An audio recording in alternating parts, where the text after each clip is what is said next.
நான் சொல்ற இந்த விஷயம் சரியா தப்பான்னு சொல்லுங்க. ஒரு சிலர் பாத்தீங்க அப்படின்னா மத்தவங்கள பார்த்து ரொம்ப ஓவரா பண்றாப்பா, என்னமோ இவ மட்டும் தான் பிசினஸ் பண்ற மாதிரி பண்றா, பயங்கரமா சீன் போடுறா, அப்படி இப்படின்னு கரிச்சு கொட்டுவாங்க.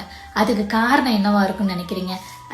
நான் என்ன நினைக்கிறேன் அப்படின்னா, நம்ம வாழ வேண்டியது வாழ முடியலையே, நம்மளும் அந்த மாதிரி சந்தோஷமா இருக்க முடியலையே, நம்மளால சம்பாதிக்க முடியலையே, நமக்கு அந்த மாதிரி சோர்ஸ் இல்லையே, அந்த ஹாப்பினஸ் நமக்கு கிடைக்கலையே அப்படிங்கறதோட அந்த கோவத்தோட வெளிப்பாடு தான் இந்த மாதிரியான வார்த்தைகள்னு சொல்லுவேன்.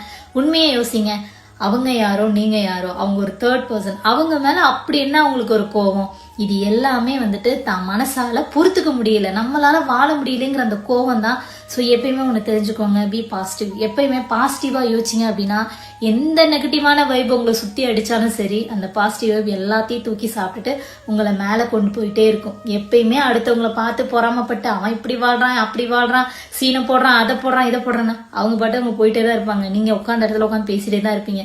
ஸோ எப்பயுமே பாசிட்டிவா திங்க் பண்ணி நம்ம வார்த்தையால மற்றவங்கள வாழ்த்தாட்டியும் பரவாயில்ல, ஆனா பையாம இருங்க, திட்டாம இருங்க. கண்டிப்பா சொல்றேன், நம்மளோட எண்ணங்கள் தான் நம்மளை வந்து நல்ல ஒரு உயரத்துக்கு கொண்டு போகும்.